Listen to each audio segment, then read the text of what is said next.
नाथाय प्रतिबोधितां भगवता नारायणेन स्वयं व्यासेन ग्रथितां पुराणमुनिना मध्ये महाभारतम् अद्वैतामृतवर्षिणीं भगवतीम् अष्टादशाध्यायिनीम् अम्ब त्वामनुसन्दधामि भगवद्गीते भवद्वेषिणीम् यं वरुणेन्द्ररुद्रमरुत् स्तुन्वन्ति दिव्यैस्तवैः वेदैः साङ्गपदक्रमोपनिषदैः गायन्ति यं सामगा ध्यानावस्थितेन मनसा पश्यन्ति यं योगिनः तन्न विदुःसुरगणा देवाय तस्मै नमः यस्यान्तन्न विदुःसुरासुरगणा देवाय तस्मै नमः।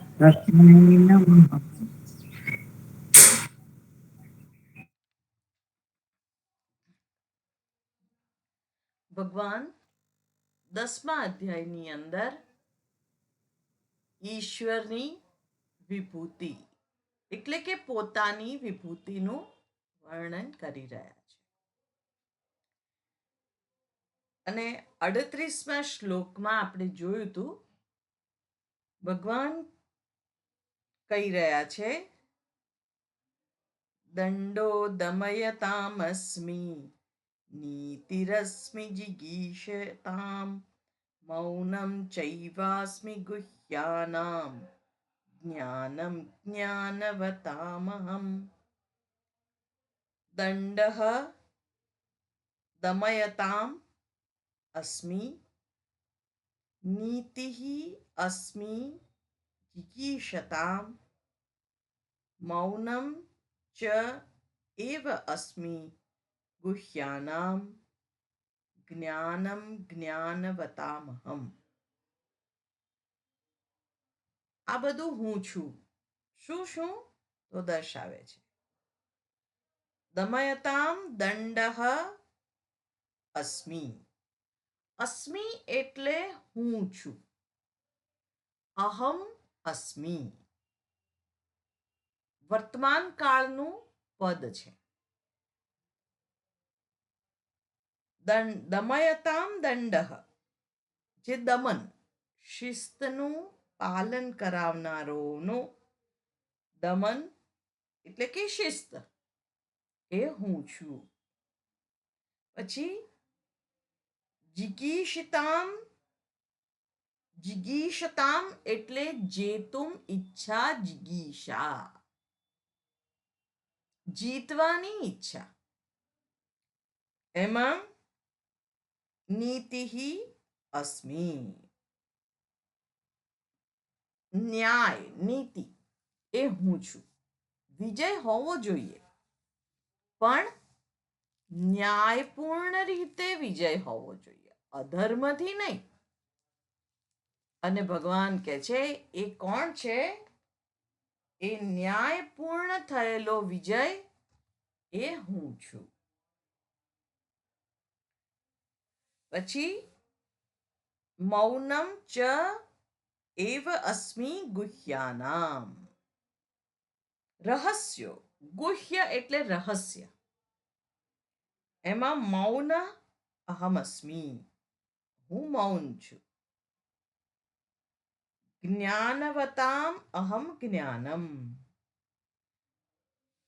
જ્ઞાનવતામ વતુ પ્રત્યય છે જ્ઞાનવાન જે જ્ઞાનથી યુક્ત છે એમાં જ્ઞાન હું છું એને જ જ્ઞાની કહેવાય જેની પાસે જ્ઞાન હોય જેની પાસે જ્ઞાન નથી એ અજ્ઞાની છે એટલે જ્ઞાનવતામ જ્ઞાન અહમસ્મિ એ હું છું પછી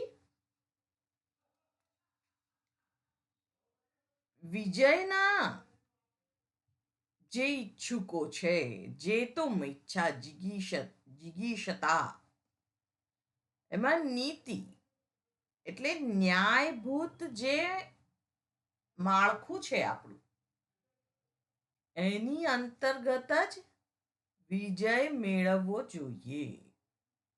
અન્યથા એને વિજય માનવામાં આવતો નથી.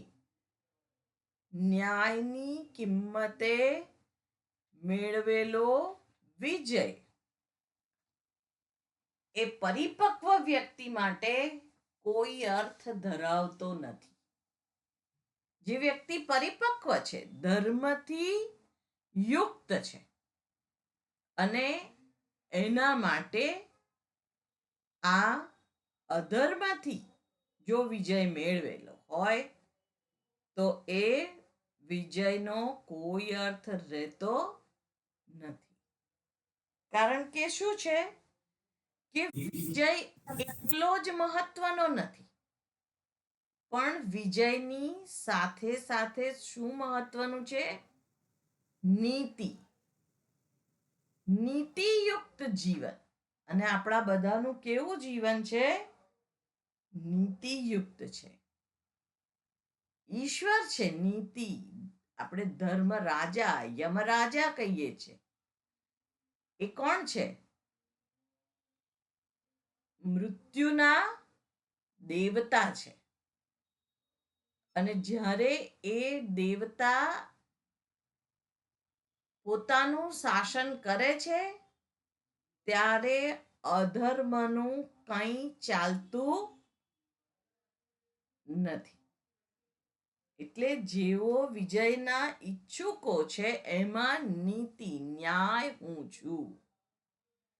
જ્યારે આપણે વિજય મેળવીએ ત્યારે જાણવું જોઈએ કે આ ન્યાયભૂત છે. જો હોય તો આપણો વિજય નિશ્ચિત છે. કારણ કે એક સૂક્ષ્મદર્શી વ્યક્તિ, એક સાધક તરીકે જો આપણું જીવન નીતિયુક્ત ના હોય, ધર્મયુક્ત ના હોય, તો એના દ્વારા પ્રાપ્ત થયેલો વિજય કોઈ કામનો નથી. એટલે પરિપક્વ વ્યક્તિ, જેને અહીંયા આગળ કયો છે, એ પરિપક્વ વ્યક્તિ માટે શું છે? તો વિજય જે રીતે મળે તો એને નીતિમય જ હોવો જોઈએ. આપણા ધર્મને અનુરૂપ એ વિજય હોય તો જ એનો અર્થ છે, બાકી એનો કોઈ અર્થ રહેતો નથી. કારણ કે વિજય તો બધાને જોઈતો જ હોય. મારે આજે આ જોઈએ, આજે આ જોઈએ.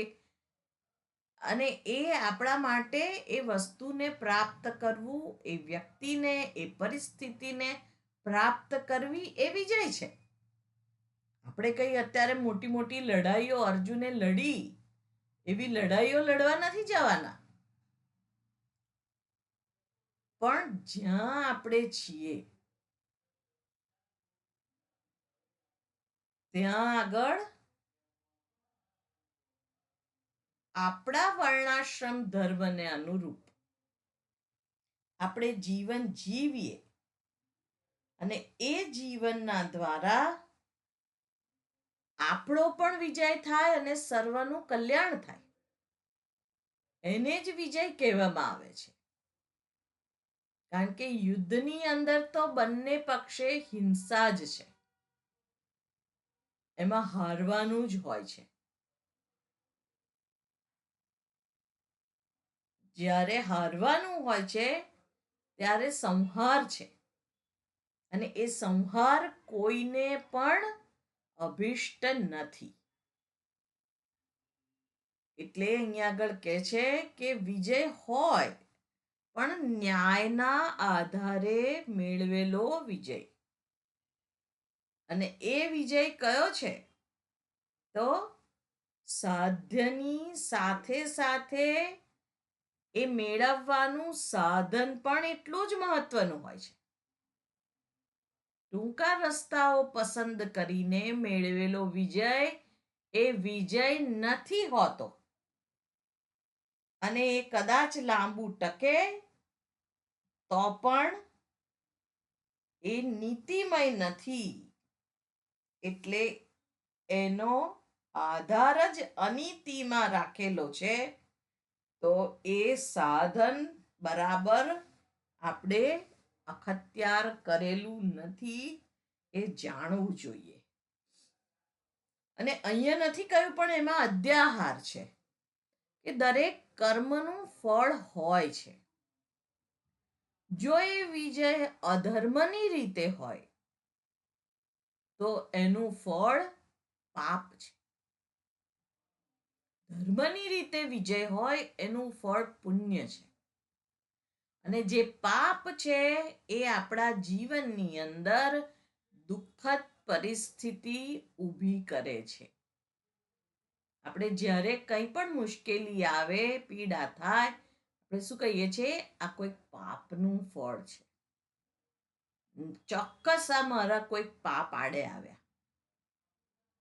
અને સુખ પ્રાપ્ત થાય ત્યારે આપણે શું કહીએ છીએ? આ પુણ્યનું ફળ છે. અને એ પુણ્ય એ કોણ છે? ભગવાન કહે છે એ હું છું. એટલે સાધ્ય જે છે, જે વિજય છે, એની સાથે સાથે જે સાધન છે એ પણ એટલું જ મહત્વનું છે. એટલે જ્યાં જ્યાં પણ વિજય છે અથવા તો વિજય મેળવવાની ઈચ્છા છે, કારણ કે અહીંયા જિગીષતામ કહ્યું ને, ઈચ્છા, જીતવાની ઈચ્છા, જેતુમ ઈચ્છા. તો એ જિગીષતા છે, જીતવાની ઈચ્છા અથવા તો જીતી જવું, વિજય મેળવવો, એ બધું જ એ કોણ છે? એમાં ન્યાય હું છું. કેટલું સરસ ભગવાને કહ્યું છે કે અન્યાય કોઈની સાથે આપણે પણ નથી કરતા, કુદરત પણ નથી કરતી, અને ભગવાન તો નથી જ કરતા. એમાં ન્યાય ભગવાન કહે છે હું છું. ન્યાયયુક્ત વર્ણન છે. દરેકને પોતાના કર્મ અનુસાર જે કંઈ ફળ મળે છે, અત્યાર સુધી આપણને જે કંઈ ફળ મળ્યું છે એ ન્યાય અનુસાર મળેલું છે. એ આપણા જીવનના કર્મ અથવા તો જ્યાં અત્યારે આપણે છીએ એ બધું જ શું છે? તો ન્યાય અનુસાર છે. કારણ કે એ ઈશ્વર છે. અને એ ઈશ્વર કેવા છે? તો એ પોતે યમ, નિયમન કરનાર છે. યમ સ્વરૂપ હું છું. નહીં તો મૃત્યુ સમયે પછી એના ગણ આપણે જાણીએ છીએ, યમદૂતો નરકમાં અથવા સ્વર્ગમાં આપણા કર્મ પ્રમાણે આપણને લઈ જાય છે. એટલે સાધ્યની સાથે સાથે સાધન પણ એટલું જ મહત્વનું છે. આપણે કંઈ મેળવવા માટે એવું થાય કે કંઈ વાંધો નહીં, કોઈ જોતું નથી, લાઈને આ લઈ લો, તો એ ચોરી છે. કોઈ જોતું નથી, કંઈ વાંધો નહીં, તો એ વસ્તુ યોગ્ય નથી. એટલે જ્યાં પણ વિજય છે અથવા તો વિજય મેળવવાની ઈચ્છા છે, તો એમાં ન્યાય હું છું. ન્યાયથી પરિપૂર્ણ જીવન આપણું હોય. આપણે કોઈને છેતરીએ નહીં, કોઈ આપણને ના છેતરે. હું સત્યનું પરિપાલન કરું અને લોકો પણ મારી પાસે સત્યનું પરિપાલન કરે. એ જ આપણી ઈચ્છા હોય છે. એ જ ઈચ્છા છે. કારણ કે સત્ય એ જ પરમેશ્વર છે. આગળ કે છે ગુહ્યાનામ મૌનમ અહમસ્મી. ગુહ્ય રહસ્ય જે છે એમાં મૌન હું છું. રહસ્યને જાળવી રાખવા માટે જરૂરી સાધનો જે છે એમાં સૌથી શ્રેષ્ઠ શું છે? મૌન છે.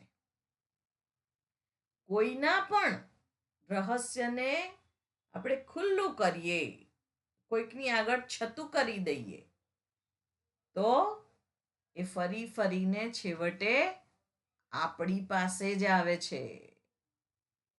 રહસ્ય એ રહસ્ય રહેવું જોઈએ. કોઈએ પોતાની ગુપ્ત વાત કહી હોય કે ભાઈ આ મારા જીવનમાં બનેલી ઘટના છે, અથવા તો મેં અહીંયા દાગીના મૂકેલા છે,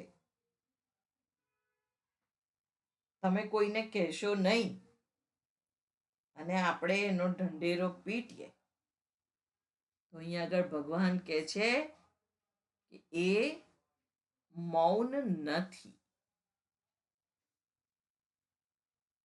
કારણ કે ગુહ્યાનામ મૌનમ અસ્મિ. કોઈ પણ રહસ્યને ઉઘાડું પાડવું,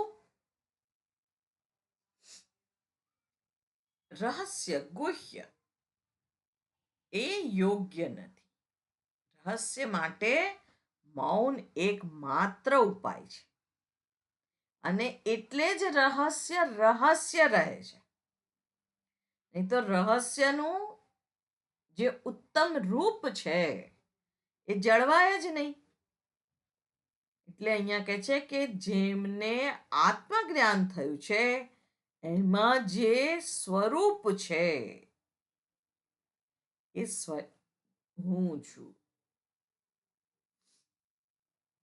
રહસ્ય શું છે? રહસ્યમાં રહસ્યમય પોતાની જાત જ છે. એ હું જ સર્વશ્રેષ્ઠ રહસ્ય કોણ છે? હું છું. અને સ્વયં જ્ઞાન પણ હું જ છું. પછી આગળ કે છે જ્ઞાનવતામ અહમ જ્ઞાનમ. હું જ્ઞાન છું. કોનામાં? જ્ઞાનવતામ. જ્ઞાનવાન જે છે એમાં જ્ઞાન હું છું. હમણાં જ આપણે જોયું કે જ્ઞાન વગરના જ્ઞાનવાન કહેવાય નહીં. જેની પાસે રૂપ છે એ રૂપવાન કહેવાય. જેની પાસે બલ છે એ બલવાન કહેવાય. જેની પાસે ગુણ છે એ ગુણવાન કહેવાય. એવી રીતે જેની પાસે જ્ઞાન છે એ જ્ઞાનવાન કહેવાય. અને એ જ્ઞાન સ્વરૂપ ભગવાન કે છે હું જ છું. પછી આગળ 39મા શ્લોકની અંદર કે છે યચ્ચાપી સર્વભૂતાનામ બીજમ તદહમ અર્જુન ન તદસ્તિ વિના યત સ્યાત મયા ભૂતમ ચરાચરમ. યચ્ચાપી સર્વભૂતાનામ. યત એટલે કે જે, અપી એટલે અને, પણ, સર્વભૂતાનામ બીજમ તદ. તદ એટલે તે. યત એટલે જે, તત એટલે તે. સર્વભૂતાનામ બીજમ બધા જ ભૂતોનું બીજ. ભૂતો એટલે શું છે? આ પંચમહાભૂતમાંથી બનેલા છે એ બધા ભૂતો. એમાંનું બીજ હે અર્જુન હું છું. પછી કે છે ન તદ અસ્તિ વિના યત સ્યાત. તેના વિના હું નથી. મયા વિના સ્યાત. જે મારા વિના હોય એવું કંઈ નથી. તદ્ભૂતમ ચરાચરમ, જે ચર કે અચર, જે સ્થાવર કે જંગમ ભૂતો છે એ મારા વિના નથી. એટલે બીજ શબ્દ આપણે ઘણીવાર કારણના અર્થમાં પણ વાપરવામાં આવે છે. બીજ એટલે કારણ. વૃક્ષનું કારણ શું છે? બીજ. એ બીજમાં આખું વૃક્ષ રહેલું છે. માટે અહીંયા આગળ એનો કારણના ગર્ભિતાર્થમાં ઉપયોગ કર્યો છે. અનેક કારણ કાર્યો હોય છે. ટેબલનું કારણ શું છે? લાકડું. અને લાકડાનું કારણ છે વૃક્ષ. અને વૃક્ષનું કારણ છે બીજ. એટલે એ રીતે અહીં આગળ કાર્યકારણનો સંબંધ સમગ્ર પૃથ્વીમાં રહેલો જોવા મળે છે. એટલે સર્વભૂતોનું જે કારણ છે એ શું છે? તો કે છે કે સર્વ પ્રાણીઓની અંદર અન્ય સર્વ કારણોમાં કારણ ભાવ જે છે એ કાર્યના દ્રષ્ટિબિંદુથી જ છે. અને એ બીજ શું છે? એનું કારણ છે. ભગવાન કહે છે આ પ્રકૃતિ જે છે એનું આત્માથી સ્વતંત્ર અસ્તિત્વ નથી જ. અને એ પ્રકૃતિ જે બીજ છે, સર્વનું ઉપાદાન કારણ છે, એ હું છું. એટલે અહીં આગળ ગયે વખતે આપણે જોયું હતું કે ભગવાન અભિન્ન નિમિત્ત ઉપાદાન કારણની વાત કરી રહ્યા છે.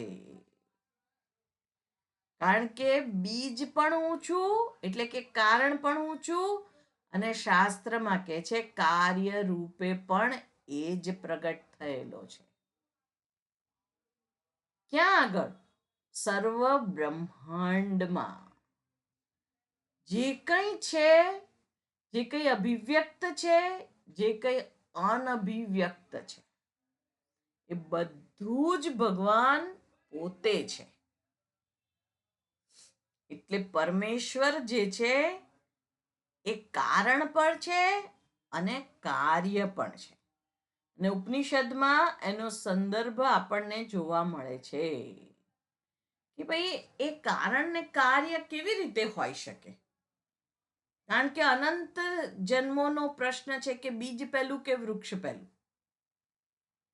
જો બીજ કારણ હોય તો બીજ આવ્યું ક્યાંથી? વૃક્ષમાંથી. વૃક્ષ સિવાય બીજ ના હોય. તો જે કંઈ છે એ કેવું છે? એ કારણ છે કે એક કાર્ય છે? એને શું કહેવાય?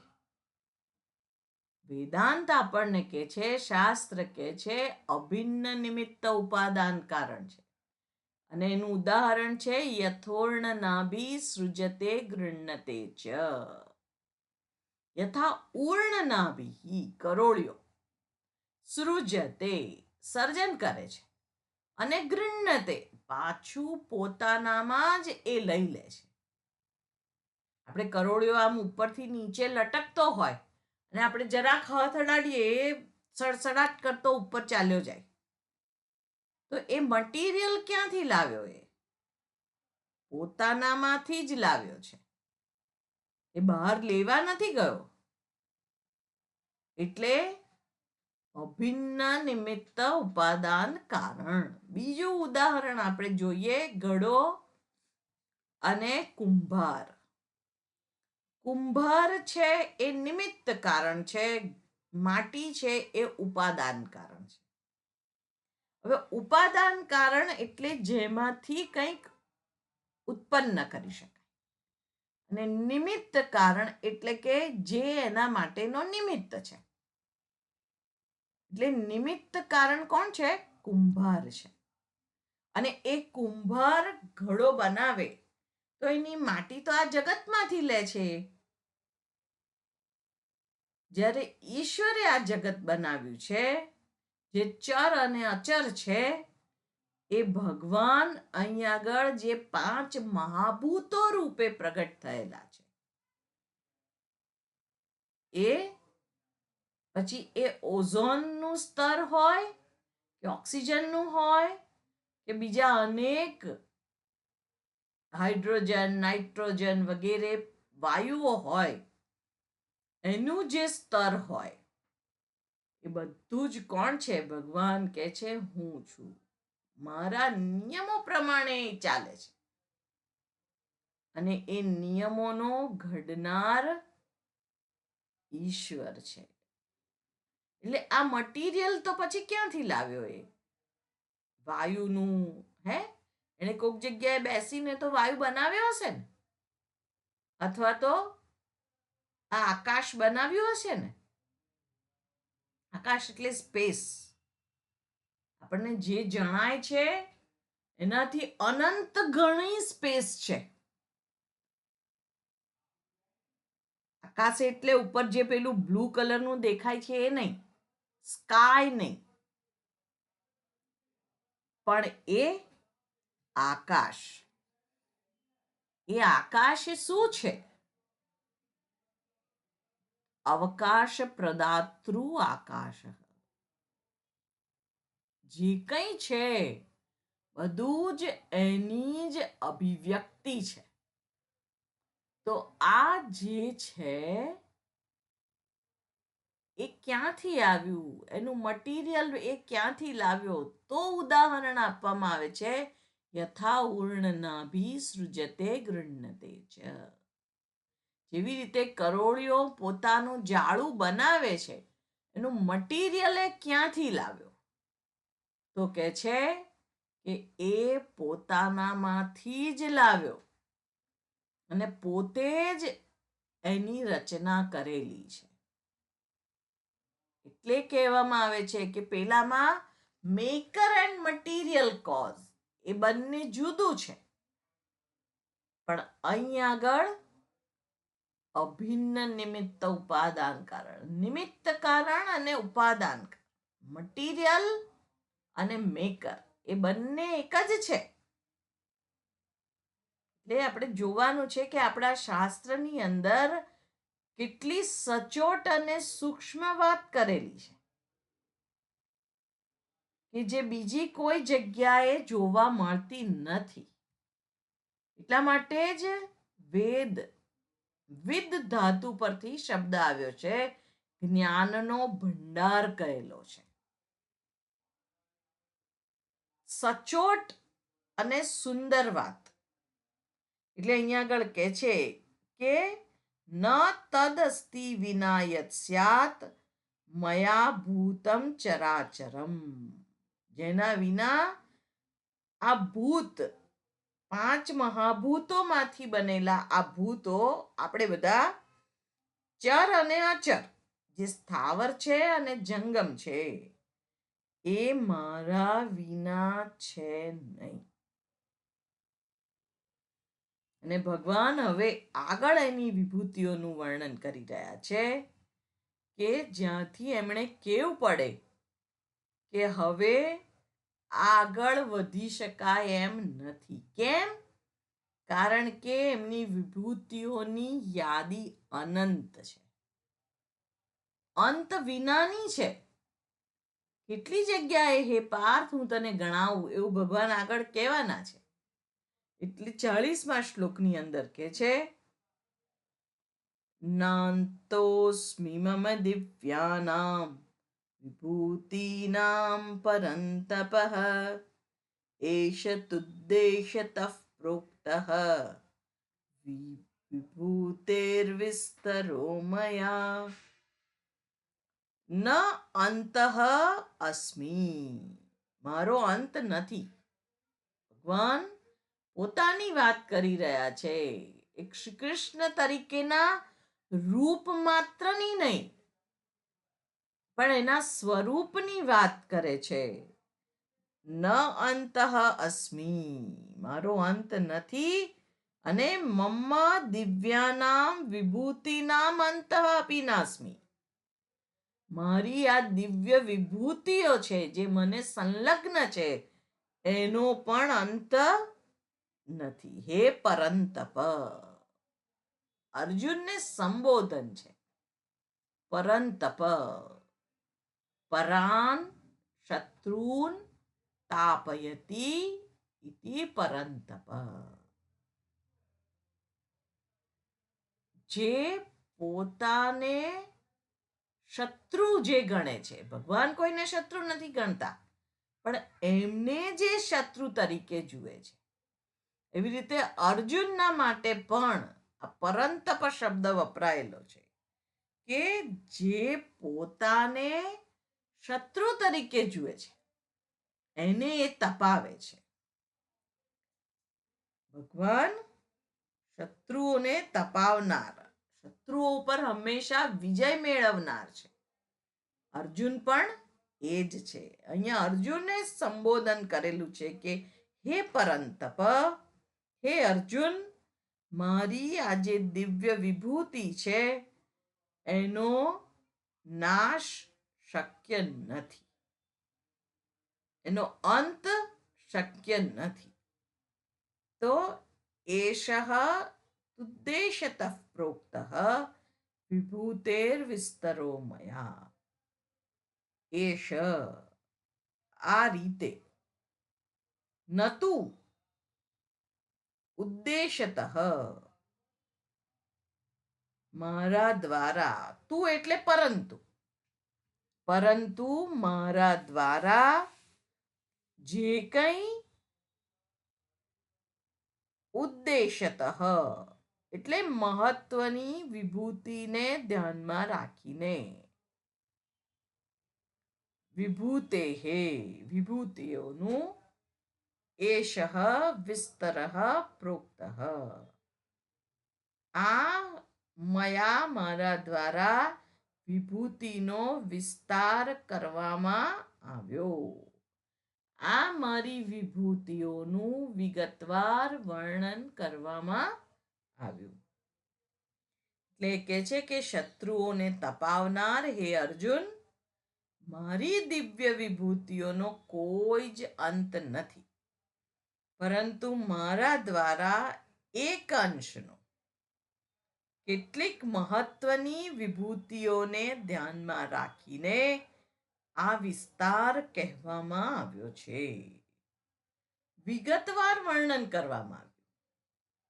એટલે અહીંયા આગળ ભગવાન શ્રી કૃષ્ણે અર્જુનને પરંતપ કહીને સંબોધન કર્યું અને કહ્યું કે મારી જે દિવ્ય વિભૂતિઓ, જેમને આ જગતમાં સરળતાથી ન જોઈ શકાય તેવી મારી વિભૂતિઓનો, દિવ્ય તેજસ્વી અભિવ્યક્તિઓનો કોઈ જ અંત નથી.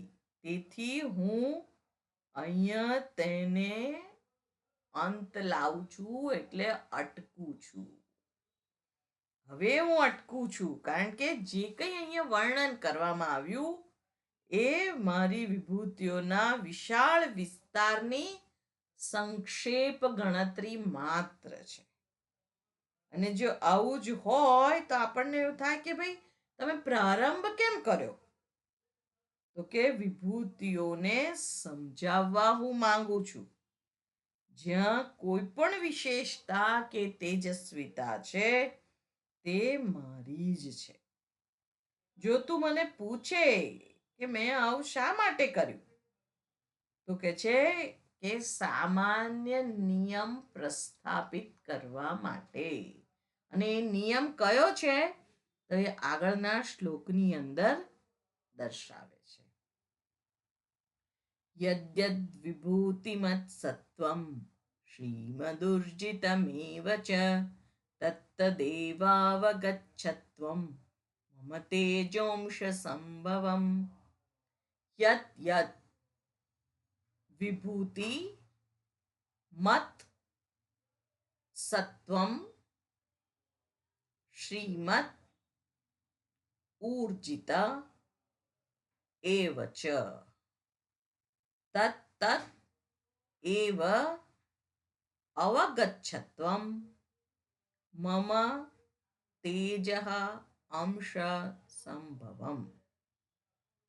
જે યદ્યત, જે પણ વિભૂતિમત, આ વિભૂતિવાળી વસ્તુઓ, હમણાં જોયું આપણે મતુ પ્રત્યય લાગેલો છે, થી યુક્ત, વિભૂતિથી યુક્ત જે સત્વમ, સત્વ એટલે વસ્તુ, અસ્થિ ની ઉપરથી સંતિ એટલે સત્વમ, વિભૂતિમત સત્વમ, વિભૂતિવાળી વસ્તુઓ છે તે શ્રીમત એ સંપત્તિવાન કે શોભાવાળી છે.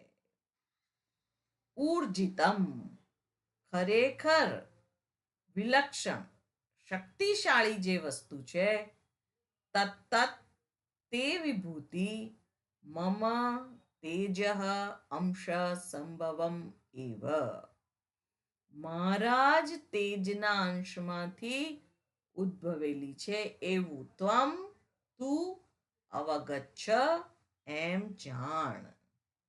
જે વિભૂતિવાળી કે સંપત્તિવાન શોભાવાળી ખરેખર કોઈ વિલક્ષણ શક્તિશાળી વસ્તુઓ છે, તે તું મારી વિભૂતિના તેજના અંશમાંથી ઉદ્ભવેલી છે એમ તું જાણ. અર્જુનને કહી રહ્યા છે અત્યારે ભગવાન.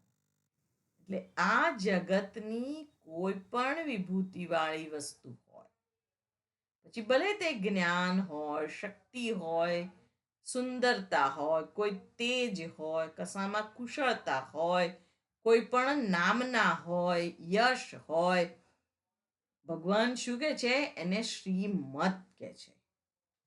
શ્રી આપણે જાણીએ છીએ અષ્ટલક્ષ્મી કહેલી છે આપણામાં તો.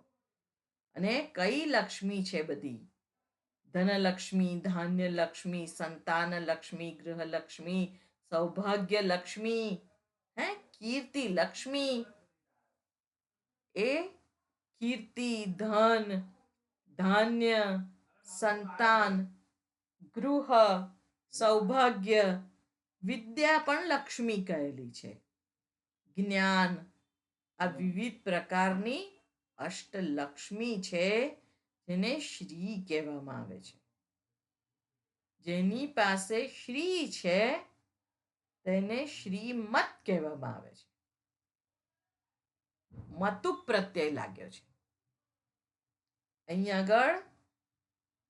શ્રીમત કોઈ પણ શક્તિશાળી, વિલક્ષણ અને ધ્યાન ખેંચે એવું જે કંઈ છે એ ઉર્જિતમ,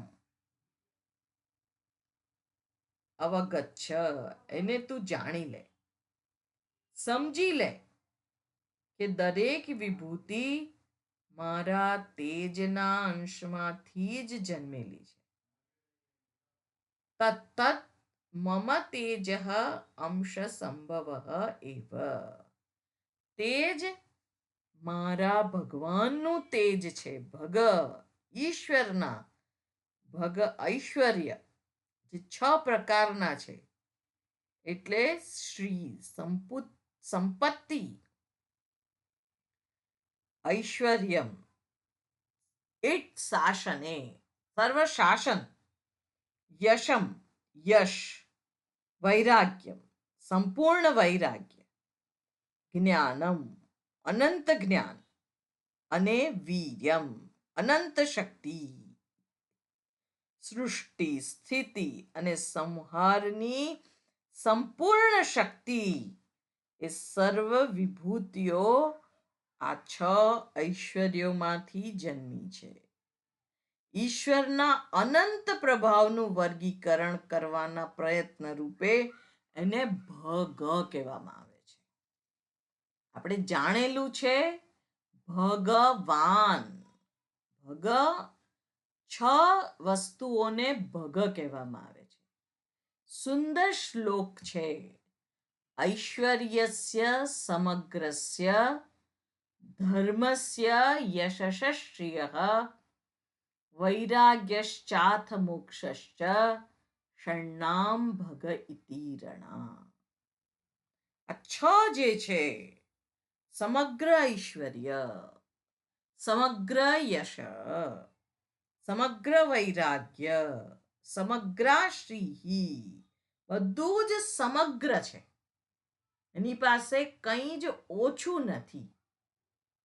આપણે તો અત્યારે પાઉંભાજી બનાવતા હોઈએ અને ગેસનો બોટલ પતી જાય તો કે ઉચકીને પેલો બોટલ બીજો લઈ આવો. એ મારાથી ઉચકાય નહીં. અથવા તો એ બોટલને તમે 10 મિનિટ ઉચકી રાખી શકો, ના ઉચકી શકાય. કારણ કે આપણી પાસે એ સમગ્ર ભગ નથી, જે સમગ્ર બલવીર્યથી સંપન્ન, શક્તિથી સંપન્ન. એક સબ્જેક્ટનું જ્ઞાન હોય તો બીજાનું ના હોય, બીજાનું હોય તો ત્રીજાનું ના હોય, એવું આપણી પાસે નથી. એટલે આપણે આપણને સ્વરૂપથી ઈશ્વર કહી શકીએ, પણ ઉપાધિથી યુક્ત જે ઐશ્વર્ય છે, એ જે સંપૂર્ણ શાસન કરનાર છે એનું જ છે. એટલે સંપૂર્ણ જે સૃષ્ટિ, સ્થિતિ અને સંહારની જે શક્તિ છે, એ કોણ છે? તો એ ઈશ્વર છે. એટલે ઈશ્વરના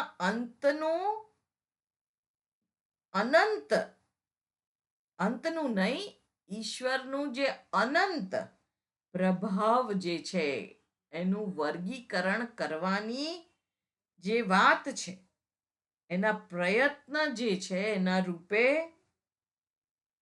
આપણે જે મનુષ્યો છીએ એની પહોંચ શક્ય નથી. કારણ કે એ ભગવાન છે.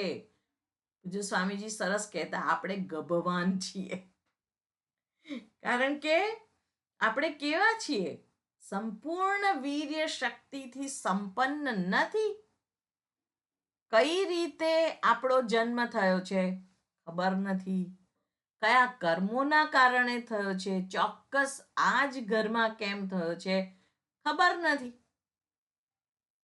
ઘણું બધું આપણને ખબર નથી. અને સારું છે બધું જ આપણને ખબર નથી. નહીં તો આપણે શાંતિથી અત્યારે જે વ્યવહાર કરીએ છીએ એ ના કરી શકીએ. એટલે અહીંયા આગળ ઈશ્વર પોતે જ કહે છે કે આ સંપૂર્ણ સૃષ્ટિની જે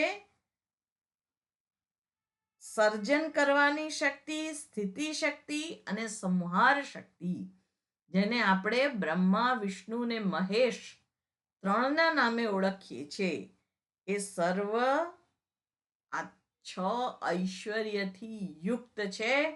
અને એ જ ઈશ્વરનો અનંત પ્રભાવ છે. એટલે આ સર્વ વિભૂતિઓનું સર્જન મમ તેજ અંશ સંભવ, મારા તેજમાંથી જ થયેલું છે. અને અનંત તેજના અંશમાંથી ભગવાનની અનંત વિભૂતિઓ જન્મી છે. સર્વ વિભૂતિઓમાં તે ઈશ્વરના અંશની અભિવ્યક્તિ છે. ખરેખર તો સંપૂર્ણ જગત ઈશ્વરનું અંશ માત્ર છે. ભલે ઈશ્વર અંશ રહિત અખંડ છે, છતાં માયાના કારણે તે અનેક દેખાય છે. જેવી રીતે આ અખંડ આકાશ છે, એ ઘટાકાશ, મઠાકાશ, એમાં વિભાજિત થઈ ગયેલું જે જણાય છે, એ પૂર્ણ આકાશનો જ અંશ કહેવાય છે. એટલે અહીંયા આગળ આ મુદ્દો એ છે કે જે કંઈ પણ છે એ માયા દ્વારા કલ્પિત છે. અને હે અર્જુન, તું સમજી લે કે આ સર્વ મારી વિભૂતિના અંશમાંથી જ જન્મ્યા છે. એમાં કોઈ અપવાદ એટલે કે શું જે આ વસ્તુઓ જે છે એમાં જે વિભૂતિ છે તે ઈશ્વર નથી? તો અહીંયા આગળ કે છે કે જે ભગ કહીએ છીએ આપણે એ ઈશ્વરની વિભૂતિ જ છે. એવા અસંખ્ય લોકો છે કે જે જન્મ્યા મરી ગયા, એમના સગાવાલાઓ સિવાય એમને કોઈ યાદ નથી કરતું, એમની અનેક લાખો પેઢીઓ થઈ ગઈ અને આ જગતમાં અનેક વસ્તુઓ, પ્રાણીઓ જે કંઈ છે જેના નામ પણ આપણને ખબર નથી, તો એમની જે વિશેષ શ્રેષ્ઠતા છે એ રીતે આપણે બધાને નથી જાણી શકતા. તો પછી ભગવાનને આપણે શંકા થાય કે તમે કેવી રીતે એવું કહી શકો?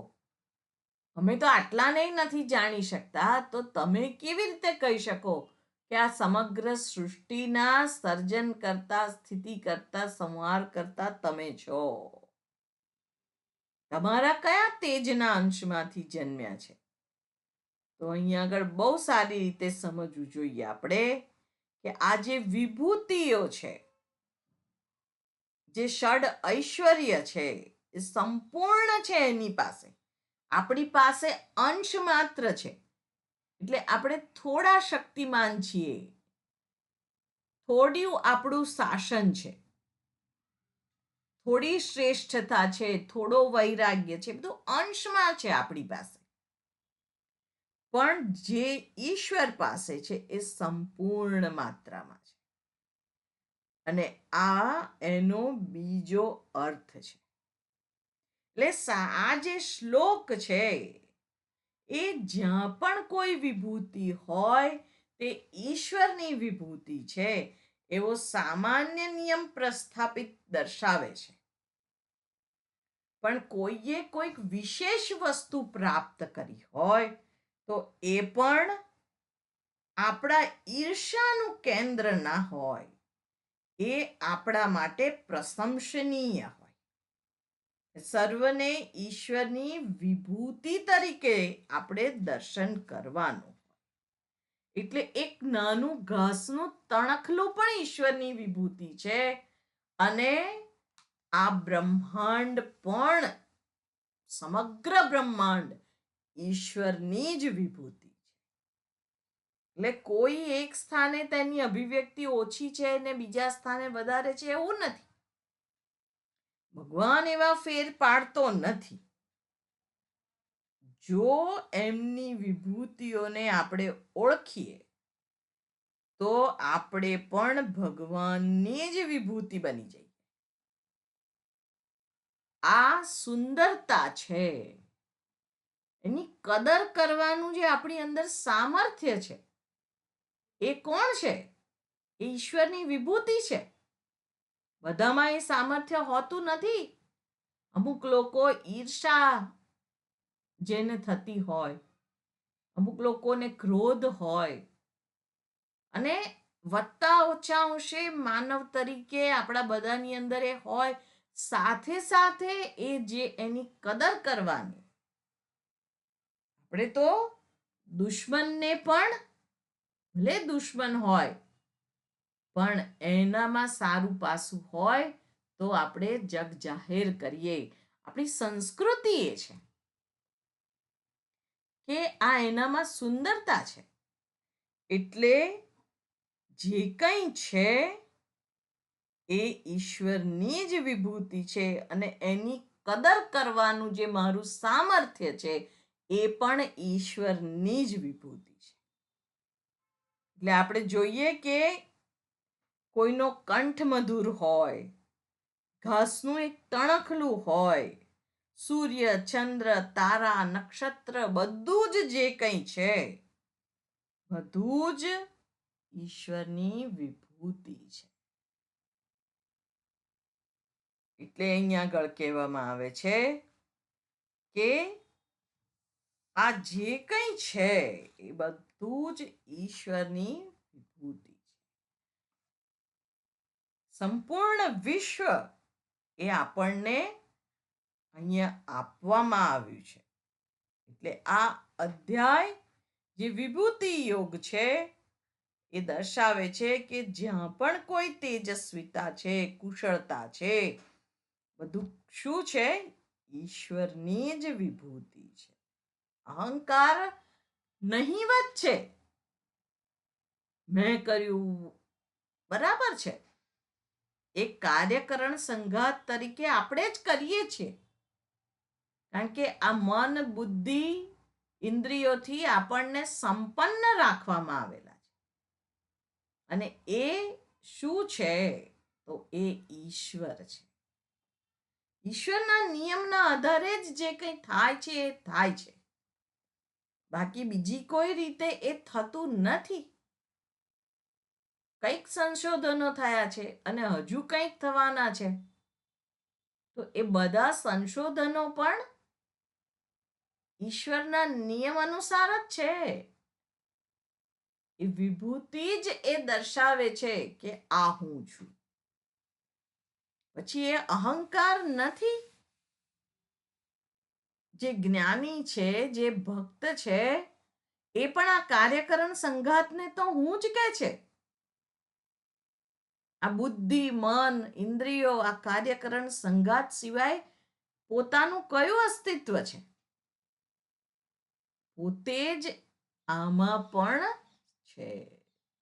મન, બુદ્ધિ, ઇન્દ્રિય રૂપે પણ હું જ છું. એટલે ઇન્ટિગ્રેટેડ હોલ પર્સનાલિટી. કે ઈશ્વરની વિભૂતિ છે. અને આગળ હવે 42મા શ્લોકની અંદર, કે જે આ અધ્યાયનો અંતિમ શ્લોક છે, એમાં શું કહે છે? અથવા બહુના એતેન કિમ જ્ઞાતેન તવાર્જુન વિષ્ટભ્યાહમિદં કૃત્સ્નમ એકાંશેન સ્થિતો જગત.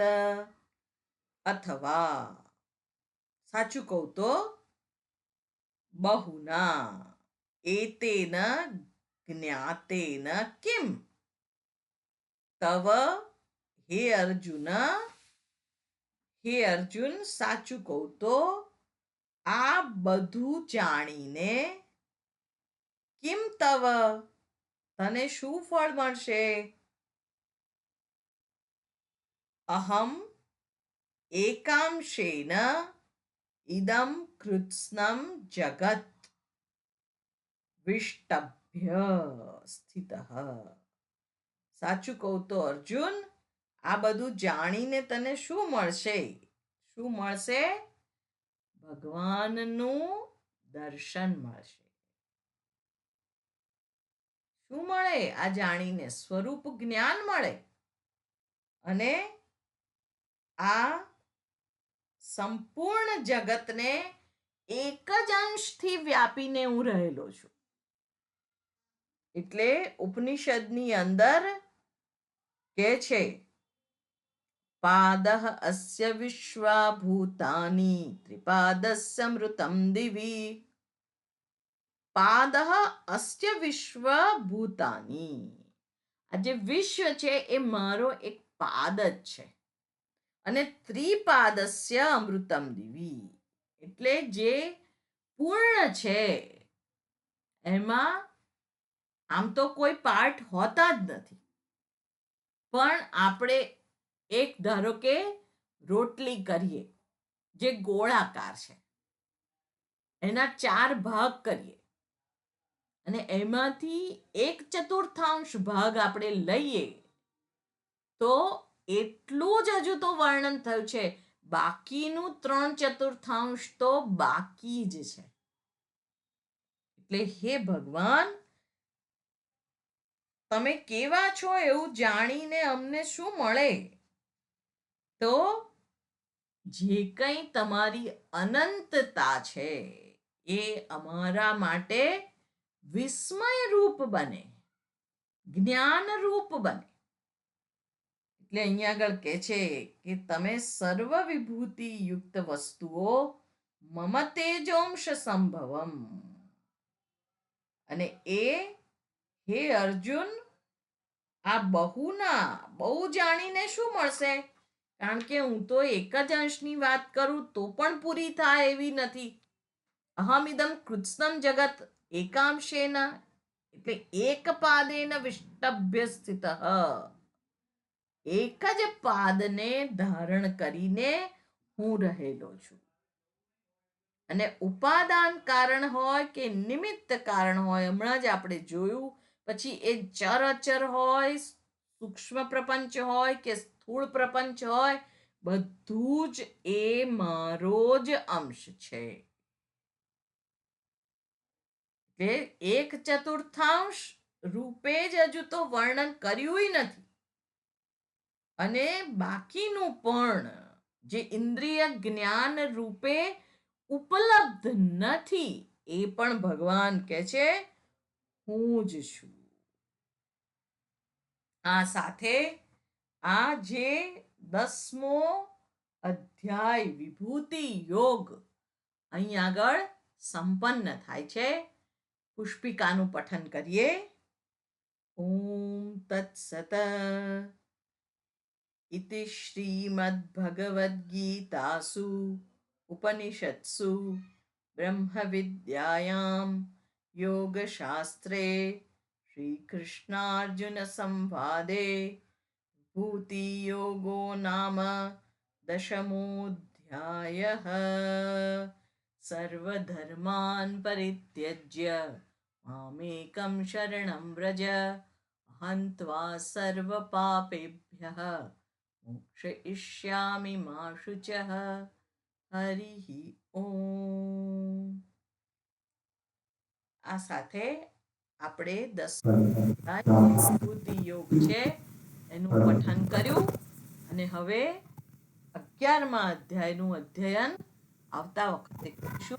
પાઠ કરીએ. ઓમ પૂર્ણમદ પૂર્ણમિદં પૂર્ણાત પૂર્ણમુદચ્યતે પૂર્ણસ્ય પૂર્ણમાદાય પૂર્ણમેવાવશિષ્યતે. ઓમ શાંતિ શાંતિ શાંતિ. હરિ ઓમ. શ્રી ગુરુભ્યો નમઃ. હરિ ઓમ.